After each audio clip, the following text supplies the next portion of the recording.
Gas సంక్షోభం హలీం తయారీదారులపై తీవ్ర ప్రభావం చూపుతోంది. రంజాన్ మాసం అనగానే మనకు హలీం గుర్తుకొస్తుంది. నెల రోజుల పాటు ప్రత్యేక స్టాల్స్ ఏర్పాటు చేస్తారు. కొన్ని రోజులుగా గ్యాస్ పంపిణీలో అంతరాయం ఏర్పడడంతో హలీం తయారీదారులు కట్టెల పొయ్యిలను ఆశ్రయిస్తున్నారు. విజయవాడలో టన్నుల కట్టెలు ఏకంగా 15,000 రూపాయలకు చేరుకుంది. దీని ప్రభావంతో చిన్న చిన్న దుకాణదారులు మూసివేస్తున్నారు. విజయవాడ నుంచి తాజా పరిస్థితిని మా ప్రతినిధి శ్యామ్ కుమార్ అందిస్తారు. దేశవ్యాప్తంగా కూడా ప్రస్తుతం గ్యాస్ సంక్షోభం కొనసాగుతోంది. అయితే ఇప్పటికే కొన్ని రాష్ట్రాల్లో చూసుకుంటే దాదాపు 50% హోటల్స్ కూడా మూతపట్టాయి.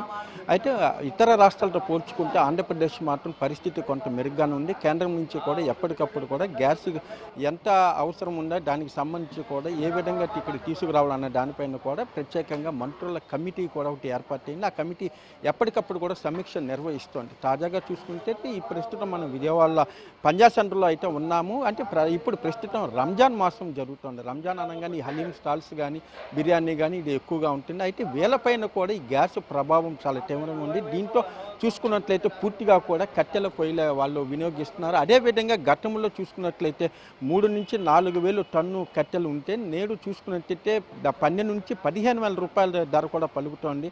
ఒకవైపు కమర్షియల్ సిలిండర్లు దొరకపోవటం, మరోవైపు చూసుకుంటే కట్టెలు కూడా భారీగా ధర పెరగటంతో ఇటు ఏదైతే విక్రయదారులు కూడా తీవ్ర ఆందోళన వ్యక్తం చేస్తున్నారు. ప్రస్తుతం ఇక్కడ పరిస్థితి ఎలా ఉందో కూడా కొంతమంది వ్యాపారులను అడిగి తెలుసుకున్నాం.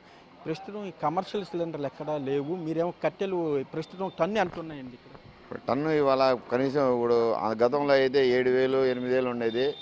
ఇప్పుడు దగ్గర 15,000 టన్ను అయిపోయింది ఏంటి. ఇప్పుడు ఎక్కడో ప్రభుత్వాలు ఎక్కడో వారు జరుగుతున్న చోటికి మా ఇండియాలో గ్యాస్ లేక అల్లాడుతున్నాం మేము ఏంటి.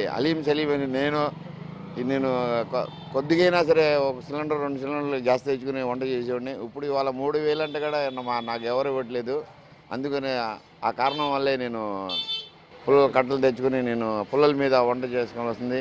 ఇక్కడ ఈ సందులో ప్రతి ఓడికి కూడా ఇబ్బంది ఇస్తున్నాను.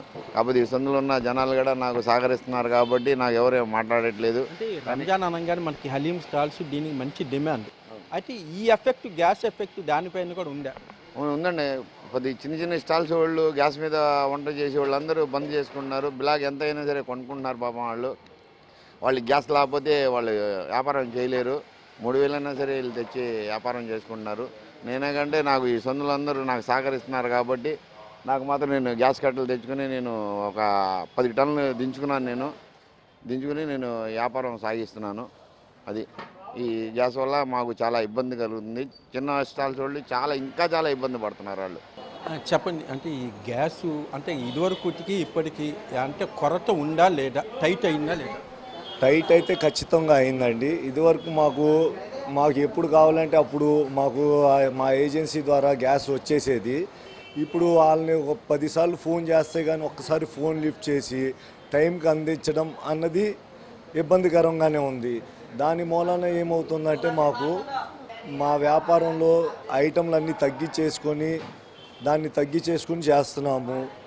ఏదో ఉన్ని రోజులు అందరినీ ఇప్పుడు ఈ స్టాఫ్ ఇదంతా మెయింటెనెన్స్ జరగాలి కాబట్టి ఈ రకంగా చేసుకుంటూ వస్తున్నాము. కష్టాలు ఒకవైపు అధికార యంత్రాంగం చూసుకున్నట్లయితే పూర్తి స్థాయిలో ఎప్పటికప్పుడు సమీక్ష చేస్తున్నామంటప్పటికీ కూడా చిన్న వ్యాపారుల పైన ఈ ప్రభావం చాలా ఎక్కువగా ఉంది. అంటే పెద్ద హోటల్స్ కానీ వాళ్ళు చూసుకున్నట్టు ఏదైతే డొమెస్టిక్ వాడుతున్నారో వాటిని బ్లాక్ మార్కెట్ కూడా విక్రయించి వాటిని వినియోగిస్తున్నారు. అయితే చిన్న వ్యాపారుల పైన మాత్రం వాళ్ళు మూటపడే పరిస్థితి ఉంది. పెద్దవాళ్ళు మాత్రం కొంత ఏదైతే ఇప్పటికే స్టాల్స్ ప్రారంభించాం కాబట్టి ఎంత ధర అయినా ఇక తప్పదు, లాభాలు పోయినప్పటికీ కూడా ఇది ఏదైతే కట్టెల పొయ్యిలు ఉన్నాయో టన్ను 15,000 రూపాయలు కూడా పలుకుతోంది. ఈ నేపథ్యంలోనే అధికార యంత్రాంగం అలాగే రాష్ట్ర ప్రభుత్వం కూడా కొంత ఈ సమస్యపైన దృష్టి సారించి తమ సమస్యలు పరిష్కరించాలనేది కూడా వ్యాపారస్తులు కోరుతున్నారు. Camera person Alok to Shyam, HM TV.